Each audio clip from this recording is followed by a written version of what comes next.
السلام عليكم حبايبي طلبة وطالبات تالتة ثانوي، يا أهلا بيكم. معاكم مستر أحمد حسن على قناتكم مملكة المؤرخاتي، وإن شاء الله النهاردة هنسمي الله كده ونبدأ رحلتنا رحلة تاريخ تالتة ثانوي.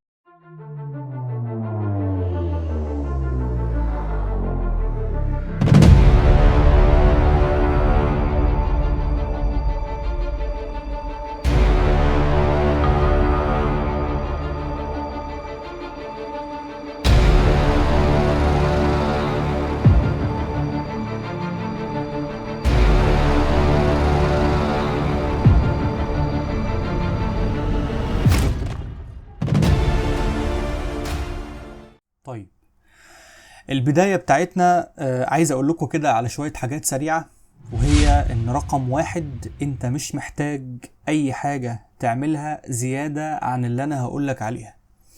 يعني بلاش حتة الرعب، بلاش حتة القلق من سنة تالتة ثانوي والكلام ده.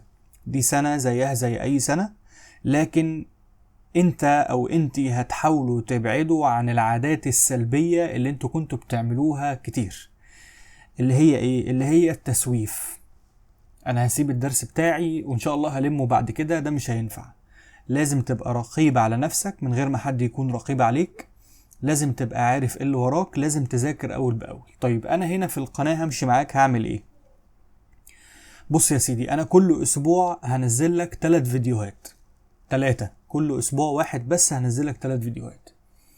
الفيديو المعتاد هو فيديو الشرح، وده هينزل لك كل يوم جمعة الساعة 7 يوميا، اسبوعيا كل يوم جمعة الساعة 7. طيب، والفيديو التاني هو هينزل لك يوم التلات. حضرتك انا سبت لك يوم السبت، يوم الحد، يوم الاثنين. خلاص انا كده اتأكدت ان انت ذاكرت الدرس او بصيت عليه. هاجي بقى بعد كده هنزل لك يوم التلات الدرس بتاعك محلول. هنزل لك حل اسئلة يعني. طيب، كلام جميل. وبعدين خلاص بقى انا كده اتأكدت ان انت حضرت شرح الدرس وكله تمام، واتأكدت كمان ان انت حليت اسئلة على الدرس واتأكدت من الحل بتاعك. هديك هدية بقى محدش هيديها لك غيري. ايه الهدية دي بقى؟ الهدية دي هخليك تحلي كده في الويك اند، يوم الخميس كده بالليل على الساعة 7 8 كده. هينزل لك فيديو للدرس اللي حضرتك ذاكرته، حضرت الشرح بتاعه وكمان حليت الاسئله بتاعته. هينزل لك فيديو فيه تلخيص للدرس ده.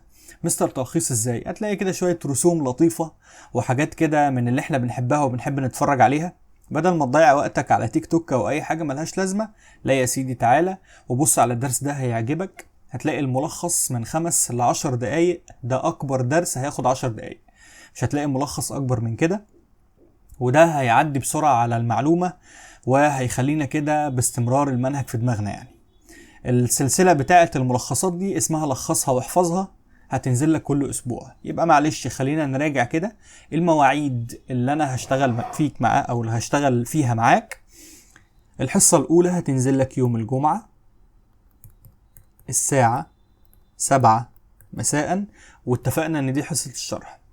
والحصة التانية هتنزل لك يوم التلات الساعة 7 برضو، واتفقنا ان دي حل اسئلة. يبقى الاولى شرح يوم الجمعة، والتانية يوم التلات حل اسئلة. حل اسئلة عشان يتبقى لك عندي كده في ذمتي حصة يوم الخميس اللي احنا هنحل بيها. وهقول لك دي اسمها ايه. دي اسمها لخصها واحفظها، وكمان هعمل لك جنبها قلب كده علشان انا ايه، السلسلة دي قريبة من قلبي جدا. طيب، ده بالنسبة للي هينزل لك على اليوتيوب. طيب تعال اقول لك على حاجة مهمة قوي بقى. انا عايز افضل معاك طول الوقت، عايز كده اكون محاصرك. ليه؟ علشان تفتكر. افضل ازلك كده. ازاي؟ اللي هو انا ما ذاكرتش تاريخ، اللي هو انا نسيت حتة معينة من الدرس، فانا عايز افضل موجود كده. كل ما تفتح الموبايل بتاعك تلاقيني موجود معاك. طيب انا هعمل ده ازاي؟ تعالالي على الفيسبوك اللي انا هسيب لك اللينك بتاعه تحت. كل يوم هصبح عليك كده. عارف الريلز اللي انت بتفضل تقلب فيها كده وتضيع وقت وخلاص؟ كل يوم هصبح عليك بفيديو او ريل هينزل لك مدته 30 ثانية 40 ثانية بالكتير، في معلومة عن الدرس اللي انت خدته. بص، انا مش هجيب لك اي حاجة كده وافضل بقى اقول لك معلومة من الشرق ومعلومة من الغرب، لا. هنزل لك كل يوم ريل عن فكرة سؤال جت قبل كده امتحان ثانوية عامة على الدرس اللي انا شرحته لك في الاسبوع ده. يعني مثلا وليكن الدرس الاول هقول احوال مصر قبل قدوم الحمله الفرنسيه اللي احنا هنشتغله النهارده، فانا هنزل لك الاسبوع ده ريلز خاصه بالدرس ده، هنزل لك نصايح خاصه بمنهج التاريخ. يعني هركز معاك قوي في كل حاجه، هتفتح كل ما تفتح هتلاقيني. يبقى لازم انت تكون موجود على صفحه الفيسبوك علشان بنعلن فيها عن الحصه اللي هتنزل، بنزل لك فيها الريلز اللي انا قلت لك عليها، بنزل لك عليها اسئله، بكون متواجد معاك، وتقدر كمان بشكل مباشر تتواصل معايا.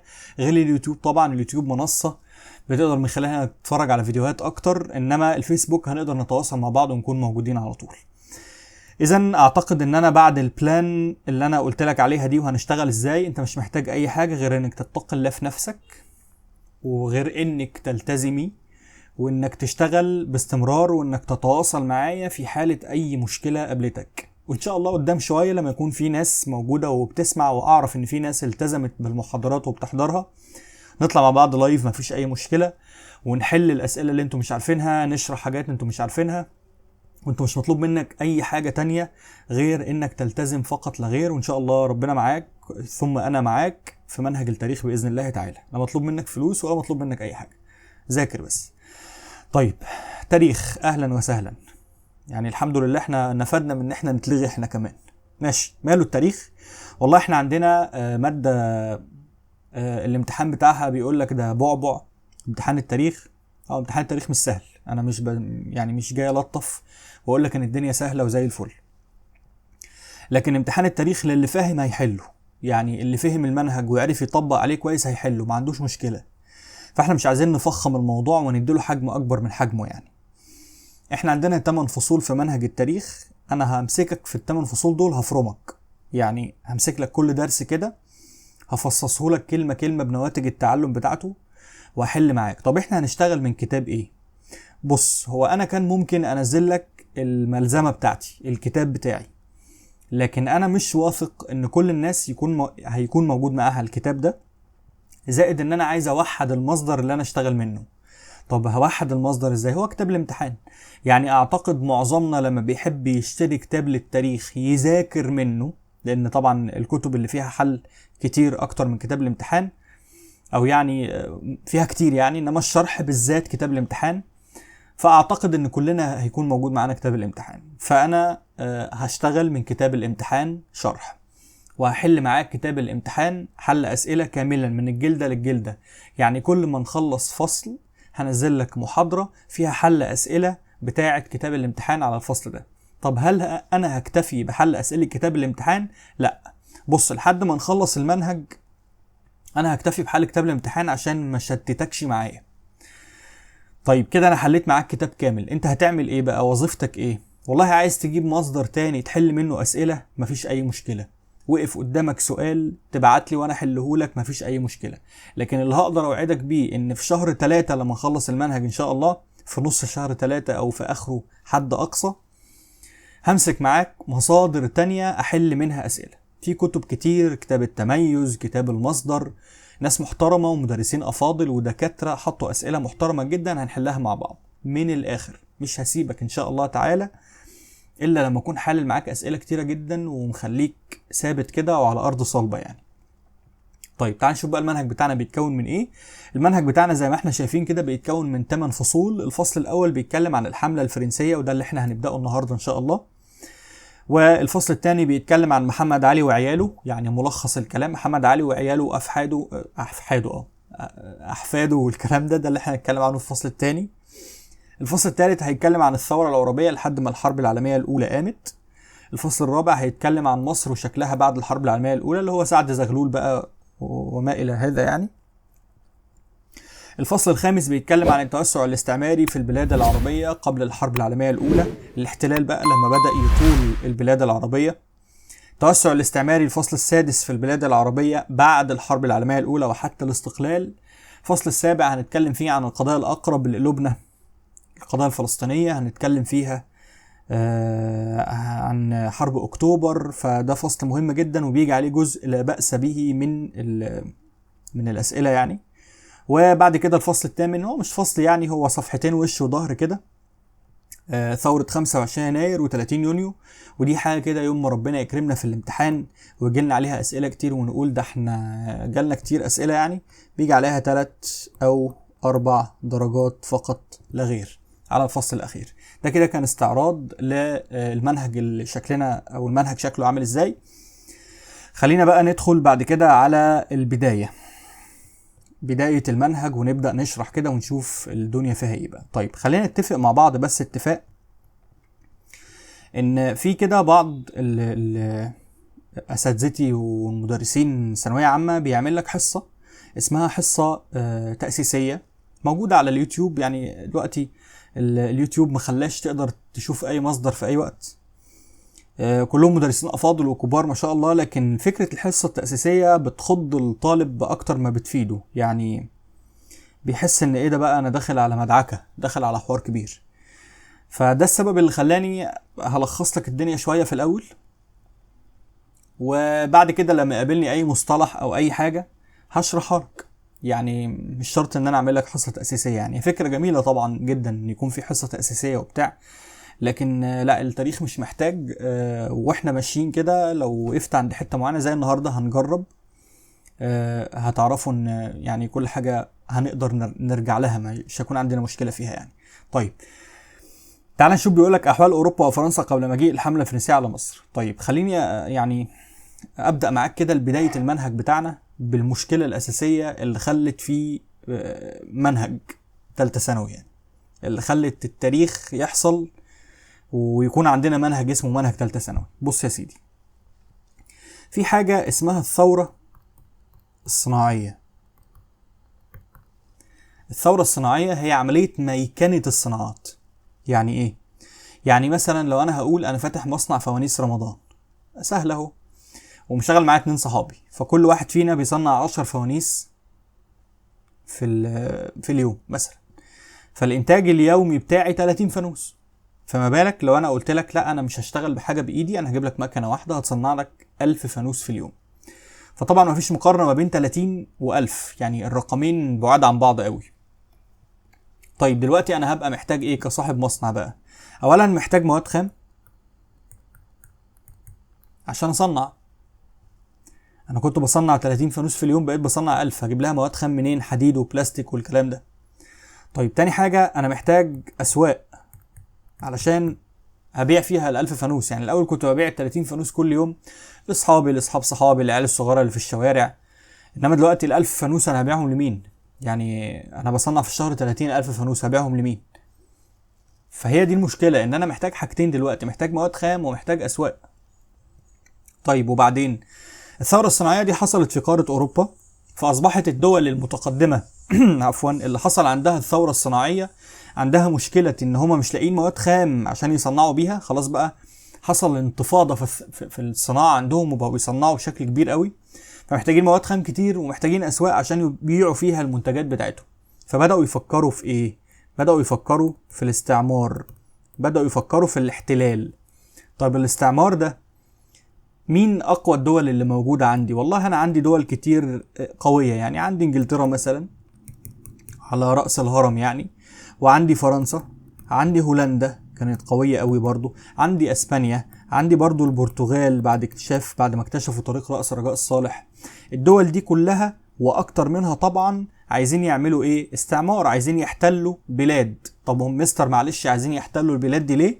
ما احنا قلنا عايزين يحتلوها علشان عايزين مواد خام. افتكروا بقى فكرة الفوانيس، عايزين مواد خام كتير وعايزين اسواق عشان يبيعوا فيها المنتجات بتاعتهم. فلما الدول دي كلها حصل بدأت تتكالب على الاستعمار ويتخانقوا مع بعض علشان يحتلوا دول، بقى عندي مصطلح في التاريخ اسمه تنافس استعماري. خلي ده في دماغك، خلي كلمة التنافس الاستعماري في دماغك عشان هنحتاجها مع بعض.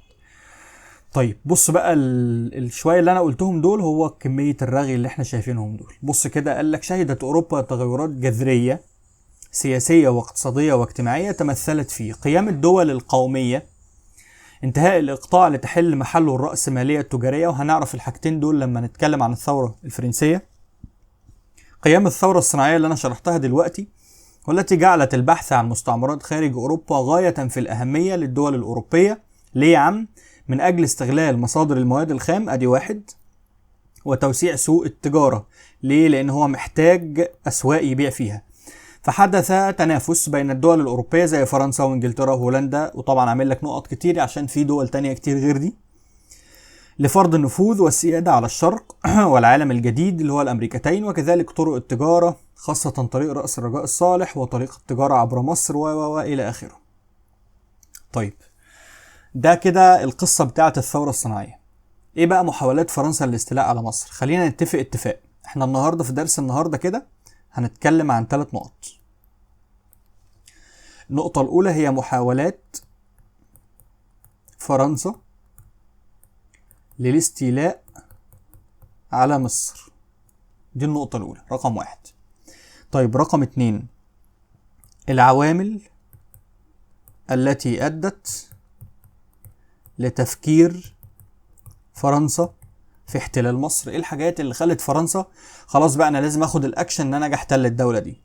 واخيرا العنصر الاخير هتكلم عن احوال مصر قبل الحملة الفرنسية. يا ترى احوال مصر كانت ايه قبل ما الحملة الفرنسية تيجي؟ انا دلوقتي هبدأ بالعنصر الاول اللي هو ايه؟ اللي هو محاولات فرنسا للاستيلاء على مصر في العصر الحديث. طيب، انا كان عندي 4 محاولات. ال4 محاولات دول هبدأها بلويس ال14، وهدي لويس ال14 حرف اله. ليه؟ عشان هولندا لويس ال14 كان جاي يحتل مصر علشان يضرب التجارة الهولندية اللي بتعدي من مصر، فهدي له حرف اله هولندا. طيب، التاني لويس ال15، وهدي لويس ال15 حرف الدال. ليه؟ لأن لويس ال15 استخدم حاجة اسمها دبلوماسية. دبلوماسية يعني كلام بالبق، من غير ما نضرب ومن غير ما نعمل حملة وحرب. ليه بقى؟ قال لك لويس ال15 ما كانش جاي يحتل مصر عن طريق حملة عسكرية، ليس من خلال حملة عسكرية، وإنما عن طريق طلب فرنسا من الدولة العثمانية أن تتنازل لها عن مصر عام 1769. أنا عايزها بالحب يا سلطان يا عثماني، ممكن تتنازل عن مصر بالحب. الله، طب ايه اللي ادى لويس ال15 الجرأة الرهيبة دي ان هو يطلب من السلطان العثماني ان هو يتنازل ليه عن مصر؟ تعال اقول لك، بص كده ما بين قوسين مكتوب كلام صغير كده. قال لك تزامن ذلك مع انشغال الدولة العثمانية في حالة عداء وحرب مع روسيا. هو استغل، قال لك كده كده السلطان العثماني مش هيقدر ان هو يعني مش هيقدر يرفض ان انا اخد مصر، وهو ضعيف دلوقتي ومش فاضي لمصر والكلام ده، فانا اطلب بقى وزي ما تيجي.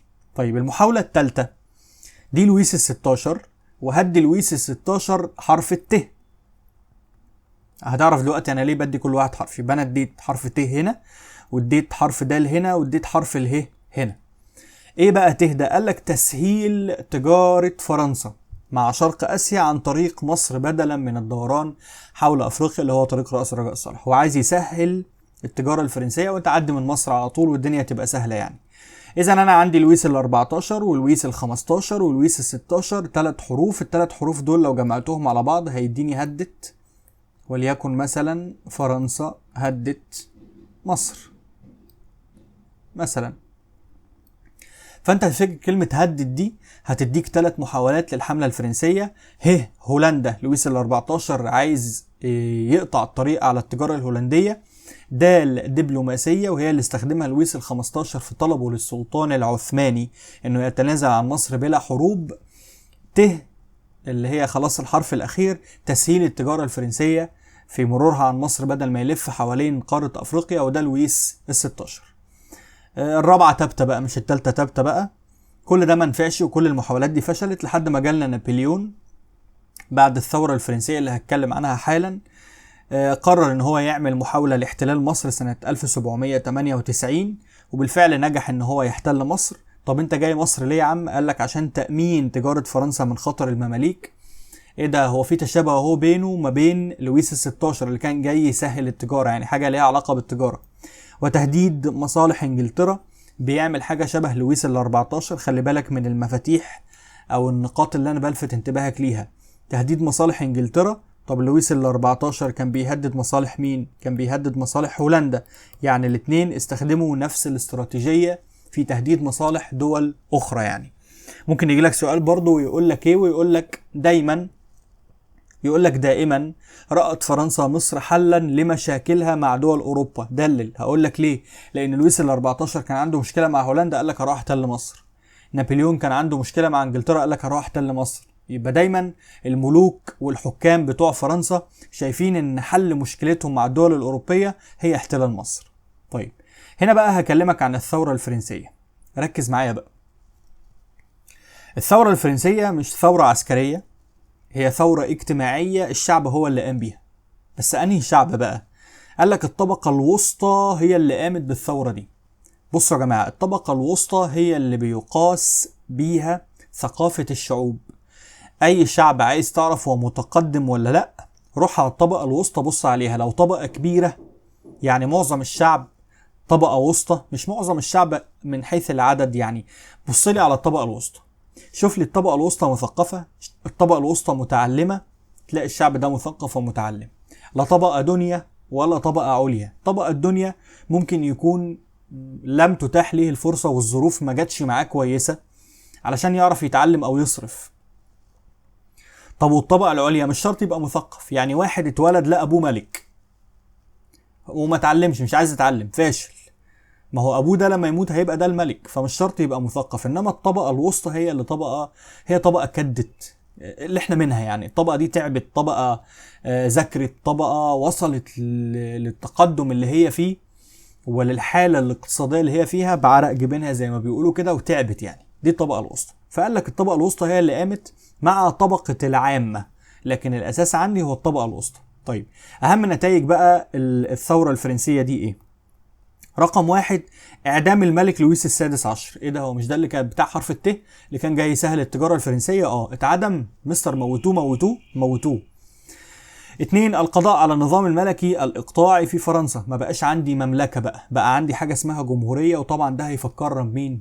بجمال عبد الناصر وثوره 23 يوليو لما مصر ما بقتش مملكه وبقت جمهوريه، واول رئيس جمهوريه محمد نجيب. لسه هناخد الكلام ده قدام شويه. يبقى انا عندي 3 نتائج للثوره الفرنسيه.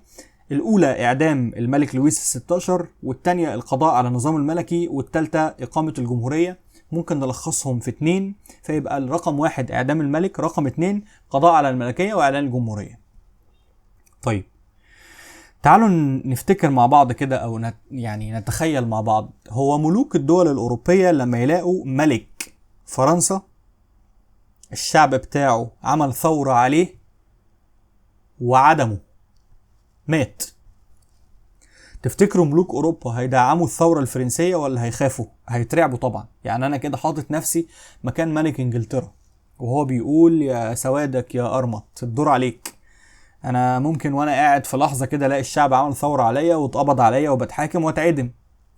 زائد انها لغت الملكية واعلنت جمهورية وهيبقى في انتخابات، فكده الأسرة الحاكمة في خطر. الابن وولي العهد والشغل ده مش هيبقى موجود. العائلات الملكية وشغل جيم اوف ثرونز ده مش هيبقى موجود.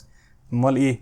هيبقى موجود ان الحاكم هيقعد 4 سنين على حسب القانون، بقى 3 سنين 5 سنين وهيمشي ويحصل انتخابات تانية زي في مصر كده عندنا، وزي مثلا في الولايات المتحدة الأمريكية. مفيش حاجة اسمها أسرة مالكة، يعني هي مش مملكة يعني.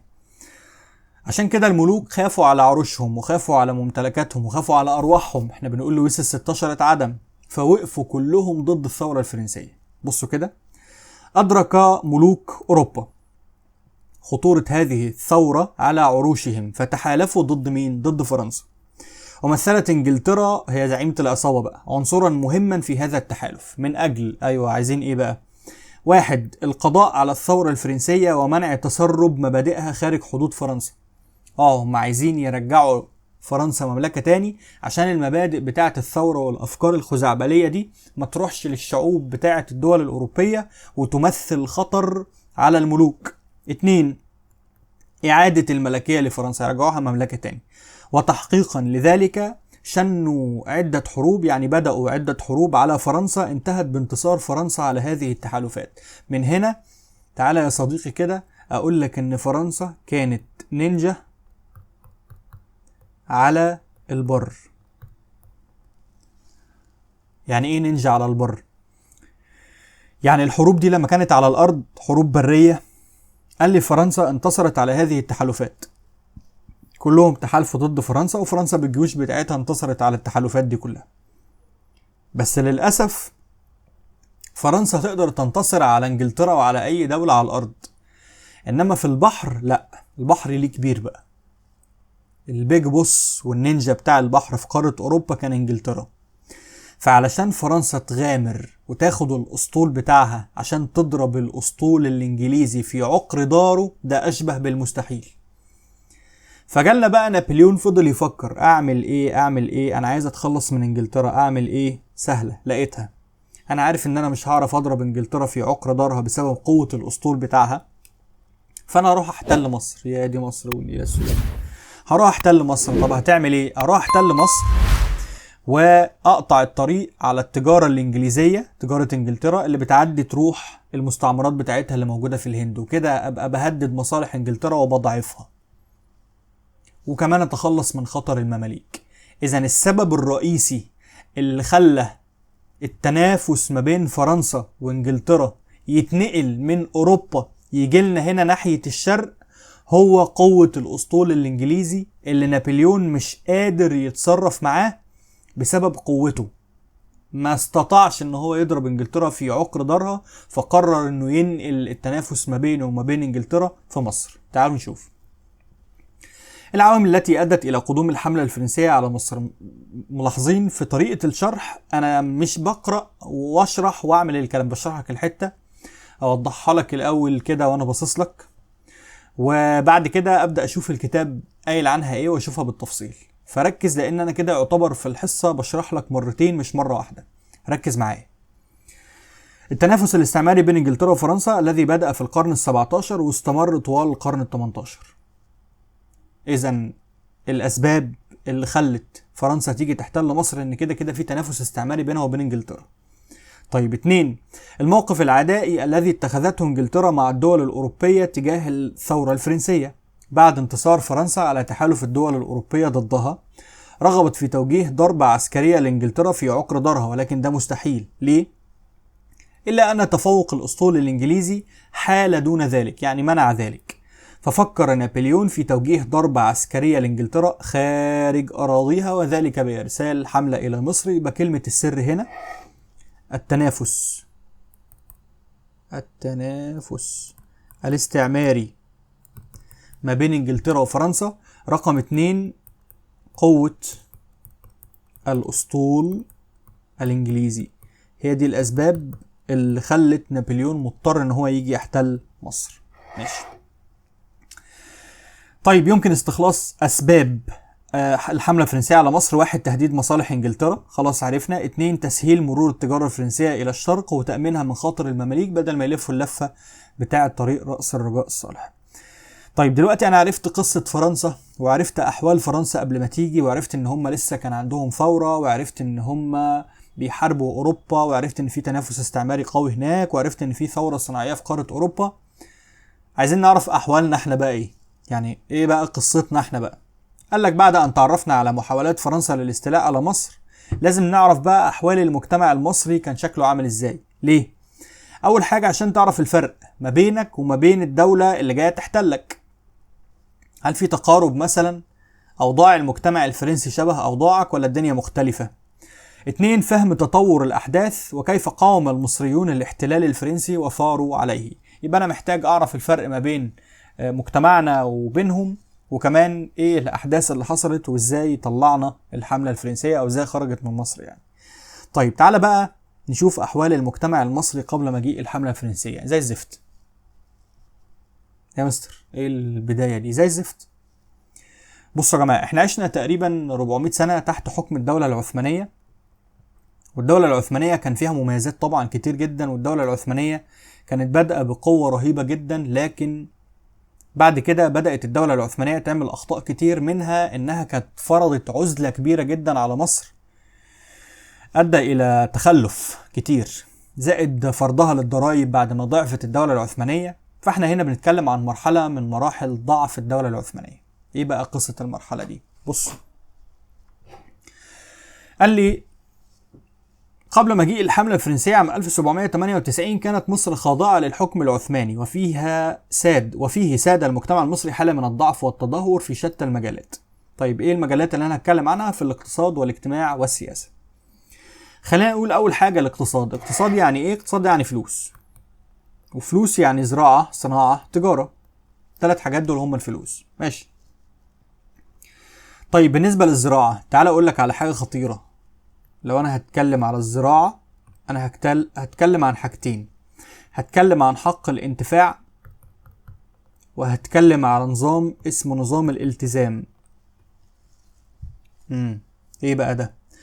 حق الانتفاع ان السلطان العثماني صحي من النوم كده، لقى نفسه احتل مصر، لقى نفسه خد مصر، بلاش كلمة احتلال، كلها دول اسلامية، وقال للفلاح: يا فلاح يا اللي بتزرع الارض، نعم يا سيادة السلطان، الارض دي مش بتاعتك، الارض دي بتاعتي انا. السلطان العثماني كان بيعتبر ان كل الاراضي ملكه، بتاعته هو، وبناء عليه الفلاح عشان يزرع الارض لازم يدفع مقابل لزراعته للارض، زائد انه هيتاخد منه جزء من المحصول بتاعه. ده حق الانتفاع. اذا لو انا عايز الخص حق الانتفاع هلخصه واقول لك كل الاراضي ملك السلطان. ماشي. طب ونظام الالتزام؟ نظام الالتزام، الدولة العثمانية بعد ضعفها كانت بتجيب اشخاص او شخص مهنته او شغلانته اسمه ملتزم. بيعمل ايه؟ ده بيجمع الضرائب من الفلاحين، ولكن بيجمع الضرائب بوجود فائض. يعني الدولة العثمانية تقول له انا عايزة على كل فلاح جنيه، هو ياخد من كل فلاح 5 جنيه، يدي الدولة العثمانية الجنيه ويضرب ال4 في جيبه. زائد ان الدولة العثمانية عشان تغري البلطجية بقى، اللي هو يعني ليه بقول بلطجية؟ البلطجية اللي هو الملتزم لازم يبقى ليه سطوة ولازم يبقى ليه نفوذ، لان الدولة العثمانية اصلا مستعينة بيه في جمع الضرائب عشان هي مش عارفة تجمع الضرائب اصلا. فالملتزم ده كانت بتغريه بقى ان هو يكون عنده حتة ارض اسمها الوسية، ودي حتة ارض معفية من الضرائب، معفية من الضرائب. اذا يعني الراجل طالع واكل نازل واكل زي ما بيقولوا كده. طيب تعال نشوف نظام ملكية الارض الزراعية اللي هي حق الانتفاع. بيقول لي كانت الارض ملكا للدولة ممثلة في السلطان العثماني، وتزرع عن طريق تكليف الفلاحين بعد تسديد ما تقرره الدولة من ضرائب. يعني الفلاح مجرد منتفع بالارض زي ما قلنا. طيب نظام جمع الضرائب اللي هو نظام الالتزام. جمع الضرائب كان بواسطة ملتزمين اللي انا قلت عليهم.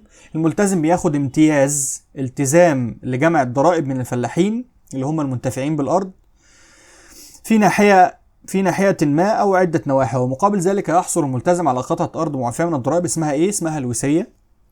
دلوقتي احنا يعتبر بنراجع اللي انا شرحته، يعني دايما هشرح لك بالطريقة دي، هشرح لك الحتة وافصصها لك الاول، بعد كده امسك الكتاب واشوف الكتاب بيقول ايه، عشان ما اكونش انا بشرح في حتة وانت تفتح الكتاب تحس ان الكلام ده غريب. لا يا باشا، انا شرحنا وكمان قرينا الكتاب مع بعض.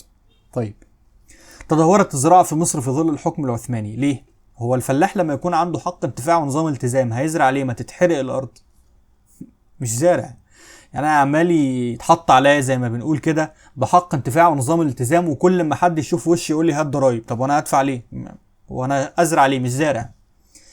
قال لك عدم اهتمام الفلاح هو السبب الاول لتدهور الزراعه، ان الفلاح ما بقاش مهتم. ليه؟ بسبب معاناته من سطوة الملتزمين في جمع الضرائب، فرض الملتزمين الاتاوات خارج الضرائب المقررة لكي يعوضوا ما دفعوه لخزينة الدولة وليحققوا فائضا ماليا. دي الحتة اللي شرحتها لك وقلت لك الدولة العثمانية قالت انا هاخد على كل فلاح جنيه، وده بياخد من كل فلاح 5 جنيه، ده الفائض اللي بيحققه. طيب رقم 2 يعني تسبب في تدهور الزراعة، عدم اهتمام الدولة نفسها بأمور الري وتقوية الجسور اتقاء للفيضان وحفظ الأمن. يبقى أنا هنا عند الزراعة لو جاب لك سؤال مقالي وقال لك ليه الزراعة تدهورت في مصر، تفتكر إيه؟ تفتكر إن الاهتمام ما بيطلبش. إزاي ده؟ علشان عدم اهتمام الفلاح وعدم اهتمام الدولة. عدم اهتمام الفلاح بالزراعة، أهمل الزراعة بسبب الظلم الواقع عليه والضرائب اللي بيدفعها وفرض الضرائب من الملتزمين ببلطجة، وعدم اهتمام الدولة بإقامة مشاريع وحفظ الأمن والكلام ده كله. فالاهتمام ما بيطلبش هو إجابة السؤال بتاع بما تفسر الزراعة تدهورت في مصر يعني. ماشي. الصناعة بقى، يا خوفي لو حد يكتب في الامتحان الاهتمام ما بيطلبش تبقى فضيحة. ماشي. الصناعة. تدهورت الصناعة حيث كانت لا تزال يدوية بسيطة لم تصل إلى الآلية كما حدث في أوروبا. احنا قلنا لم تصل إلى الآلية، هنا بقول لك إن هنا في إيه؟ في ثورة صناعية اللي أنا شرحتها لك أول ما بدأنا على طول. ماشي. لم يهتم العثمانيون بالصناعة، يعني هم اهتموا بحاجة تانية؟ هم مش مهتمين بأي حاجة. واعتمدوا على طوائف الحرف. طيب مستر ايه طوائف الحرف؟ بصوا يا جماعة، طوائف الحرف دي زي مثلا ما نقول نقابة المعلمين، أول حاجة أقولها بما إني مدرس، نقابة المهندسين، نقابة الأطباء، نقابة الصحفيين، في رئيس للنقابة. طوائف الحرف دي زي النقابات دلوقتي وليها رئيس، شيخ الطائفة. طيب دي كانت عبارة عن إيه؟ دي كانت عبارة عن حلقة وصل. مصر يعني إيه حلقة وصل؟ حلقة وصل بين الحرفة نفسها وما بين الحكومة. يعني لو الحكومة عايزة تجمع ضرائب من النجارين يبقى شيخ طائفة النجارين هو اللي هيجمع ضرائب. لو الحكومة عايزة توصل رسالة معينة للحدادين يبقى شيخ طائفة الحدادين هو اللي هيوصل المعلومة، وهكذا. تعالوا نشوف. كانت طوائف الحرف الصناعية جزءا من نظام الطوائف في مصر الذي يضم أصحاب المهن المختلفة ولكل فرد مكانته تحت قيادة شيخ الطائفة. ماشي.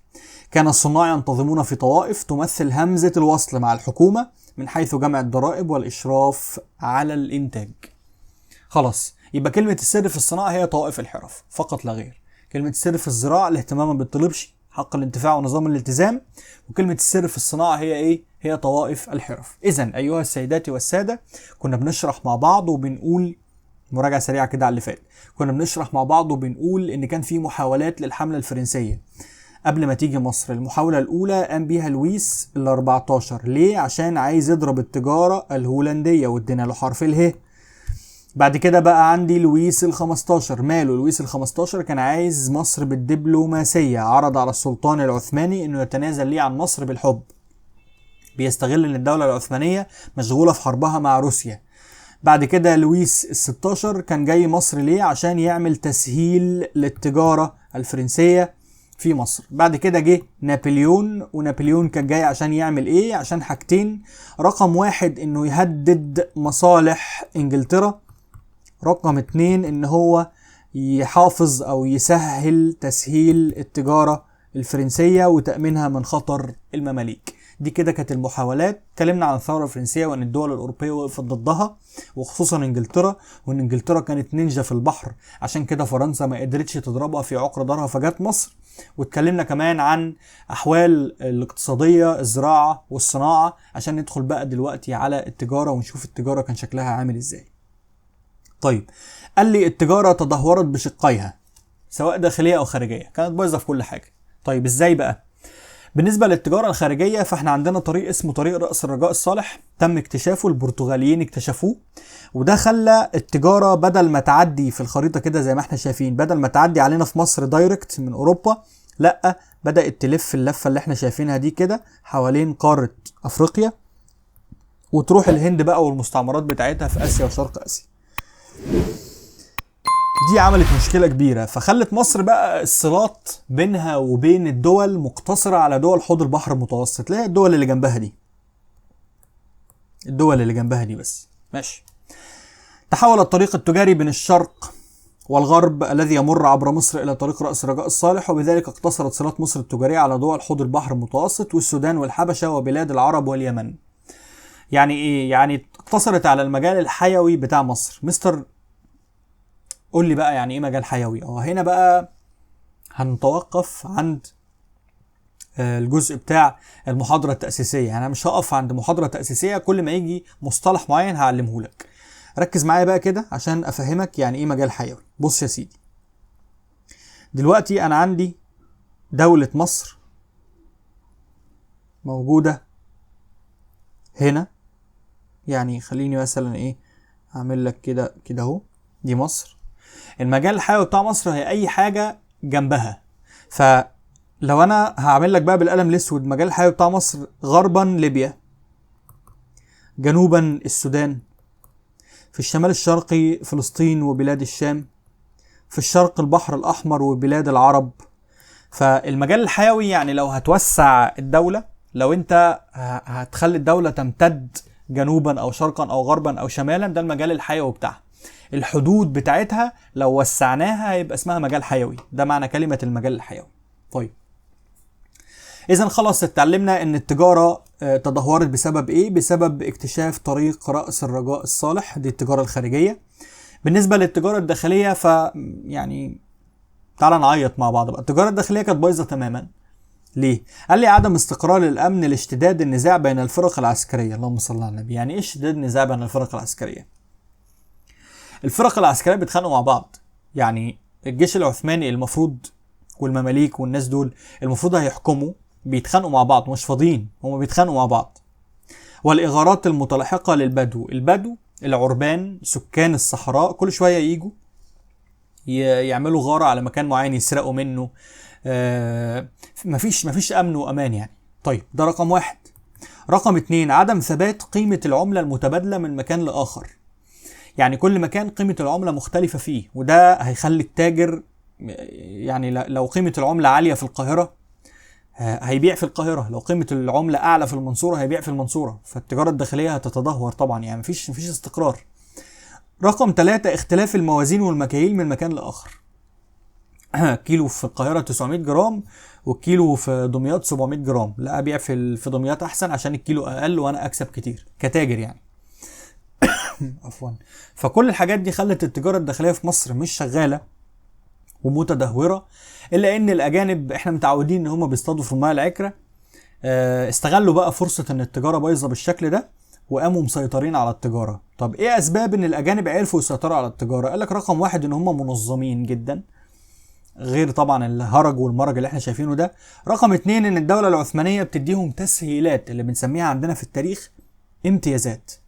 اديتها تسهيلات، حتة أرض، محل تجارية كبيرة أو محلات تجارية بأسعار زهيدة، أي حاجة من الحاجات دي كلها، ده معنى كلمة تسهيلات أو امتيازات اديتها الدولة العثمانية للتجار الأجانب. عشان كده التجار الأجانب عرفوا يسيطروا على التجارة. ده بالنسبة للتجارة. إذا التجارة عندي داخلية وخارجية. التجارة الخارجية تدهورت بسبب اكتشاف طريق رأس الرجاء الصالح، والتجارة الداخلية تدهورت بسبب انعدام الأمن واختلاف قيمة العملة المتبادلة والمكاييل والموازين من مكان لآخر. والتجار الأجانب سيطروا عشان كانوا منظمين وعشان كان في تسهيلات الدولة العثمانية ادتها لهم. الحالة الاجتماعية كلمتين ونص: حاكم ومحكوم. انت يا اما حاكم يا اما محكوم. انت تركي؟ لا. طب انت مملوكي؟ لا. يبقى انت محكوم. عشان الحكام في مصر اتراك ومماليك، ودول كانوا عايشين في عزلة بعيدة عن الشعب المصري، مش عارفين الشعب المصري بيعاني من ايه، ملهمش دعوة بالشعب، هم عايشين في عزلة ملهمش دعوة بأي حاجة. ماشي. وبعدين بالنسبة بقى للمحكوم، قال لك لا، المحكوم اتقسم نصين. فئة المحكومين بقى اتقسمت نصين. يعني لو انا قلت لك الحالة الاجتماعية في مصر كان شكلها عامل ازاي، اقول لك ان انا كان عندي هنا ايه؟ حاكم، وهنا ايه؟ وهنا محكوم. مين الحاكم؟ يا اما اتراك يا اما مماليك، وعرفنا ان دول كانوا عايشين في ايه؟ في عزلة. طب والمحكوم؟ لا، المحكوم هقسمهم لك نصين: يا اما طبقة وسطى يا اما طبقة دنيا. مين الطبقة الوسطى؟ العلماء، المشايخ، كبار التجار. طب ومين الطبقة الدنيا؟ عامة الشعب، الفلاحين، صغار الحرفيين، وهكذا. اذا بص يا سيدي، فئة الحكام اتراك، بكوات، مماليك عاشوا في عزلة اجتماعية عن سائر فئات المجتمع. شكرا. فئة المحكومين يا اما طبقة وسطى يا اما طبقة دنيا. الطبقة الوسطى مشايخ، علماء، تجار. طبقة الدنيا فلاحين، صغار حرفيين، عامة الناس. هم دول بقى الطبقات يعني. وقال لي: وقد ساءت الأحوال الاجتماعية وانتشر الجهل وسادت الخرافات والشعوذة. معمول لك سحر في كوالالمبور، روح فكوا، عارفين انتوا شعوذة. ولم يبقى من نور العلم إلا بصيص في الأزهر الشريف. آخر حاجة بقى عندنا النهاردة وهي الحالة السياسية. ايه بقى الحالة السياسية وشكلنا كان عامل ازاي؟ تعال اقول لك يا سيدي. الدولة العثمانية كانت بتخاف جدا تسيب الحكم في ايد هيئة واحدة، في ايد فرد واحد، احسن ينفرد بالحكم، تقلق. فكانت بتوزع الحكم، فرق تسود، انا اوزع الحكم على كذا هيئة. يفضلوا يشككوا في بعض ويراقبوا في بعض، وفي الاخر الدولة العثمانية هي اللي تبقى قوية. طيب توزيع الحكم ده كان على مين بقى؟ كان على 3. 1 الوالي، 2 الحامية العسكرية او الديوان، الديوان، 3 البكوات، جمع بيك، المماليك. مستر ايه ده، هي لسه بتعتمد على المماليك الدولة العثمانية؟ مش هم اللي خرجوهم؟ مش هم اللي ضربوهم؟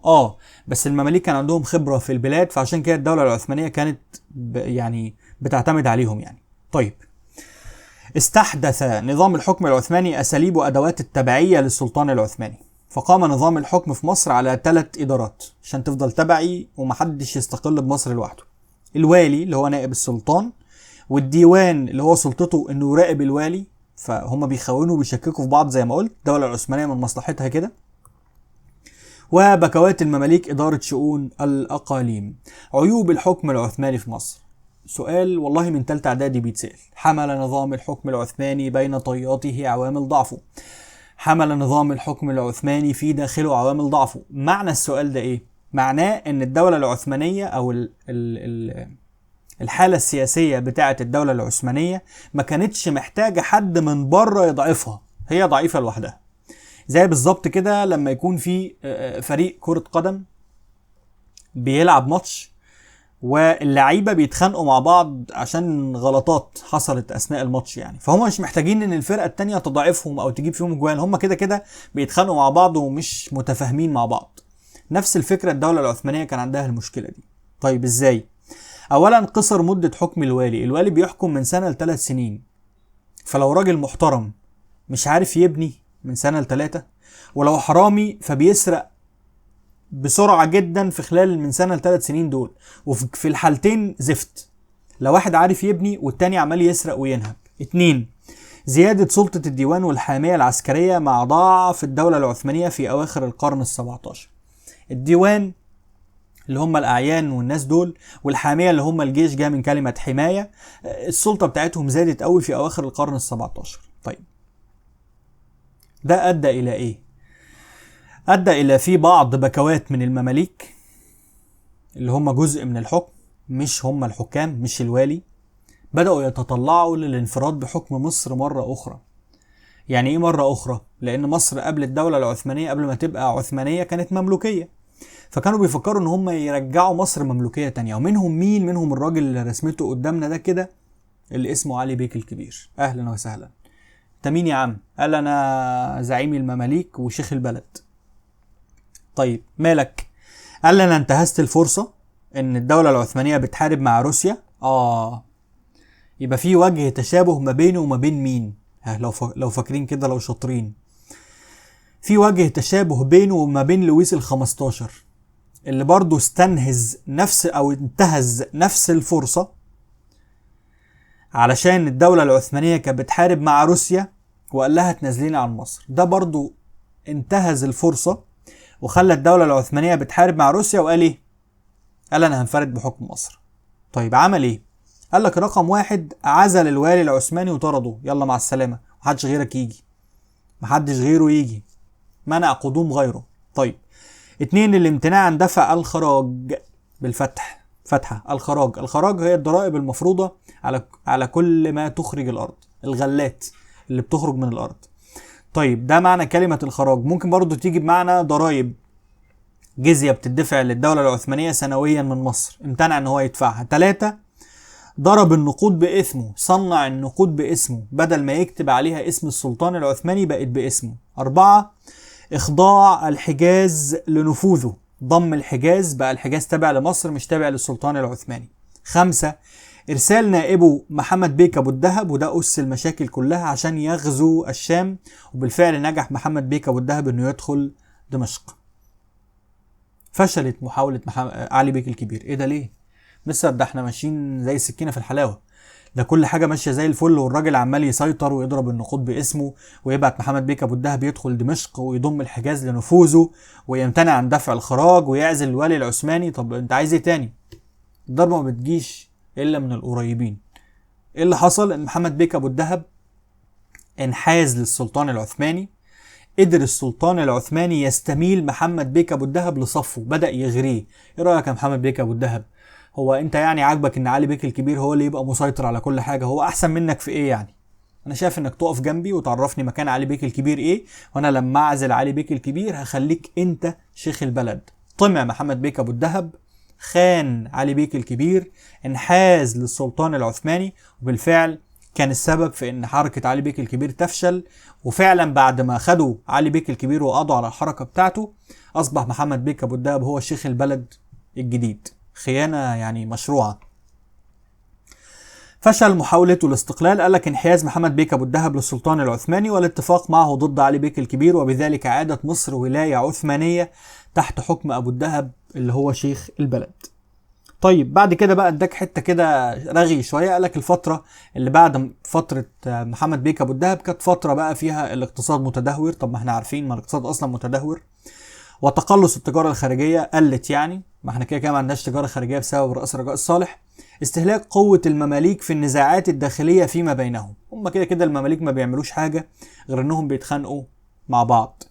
وعدم اهتمامهم بتحصين حدود البلاد لمواجهه اي اخطار محتمله، وده طبعا ادى في النهايه ان هم ما كانوش مستعدين وما كانوش جاهزين لما الحمله الفرنسيه جت ولقيت مصر وليمه سهله ان هي تقدر تحتلها بمنتهى السهوله. قال لي لما جت الحمله الفرنسيه كان في حكم ثنائي، ابراهيم بيك ومراد بيك، وده ان شاء الله موضوع المحاضره اللي جايه. طيب في معلومه بس كده عايز انبهكم عليها، ان انا دلوقتي بشرح من الكتاب بتاع نسخه 2024 لحين صدور النسخه بتاعه السنه دي. طبعا هو الكلام مش محتاج اقول لكم، وهي الاسئله لما نيجي نحل الاسئله، لكن بتختلف في ترتيبها. فعشان ما نتلخبطش انا ان شاء الله اول ما يتوفر معايا الكتاب او النسخه تنزل في المكتبات بتاعه السنه دي، هنزل لكم النسخه بتاعه السنه دي من كتاب الامتحان، ونبقى ماشيين مع بعض بنفس الطريقه. طيب لو حد معاه كتاب تاني غير كتاب الامتحان مفيش مشكله، هو الشرح، لكن في الحل لازم يكون معاك كتاب الامتحان باي طريقه، يعني عشان بس تبقى عارف فكره الاسئله وتبقى عارف هتحل منين معايا. يعني هي الاسئله زي ما قلت، لو حد معاه كتاب السنه اللي فاتت برضو هو نفس الكلام، بس الموضوع بيختلف في الترتيب مش اكتر.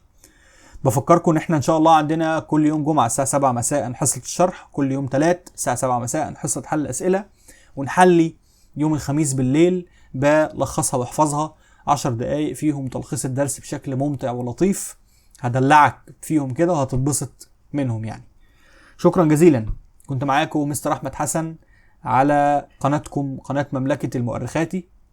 ان شاء الله مش تحتاج اي حاجة في تاريخ ثانوية عامة ولا انك تقفل، الا انك تبقى موجود ان شاء الله معايا. دمتم في امان الله، اشوفكم على خير ان شاء الله في حصة يوم الثلاث، حصة حل الاسئلة على الدرس ده. تابعوني، اشتركوا في القناة. سلام الله عليكم ورحمته وبركاته. سلام.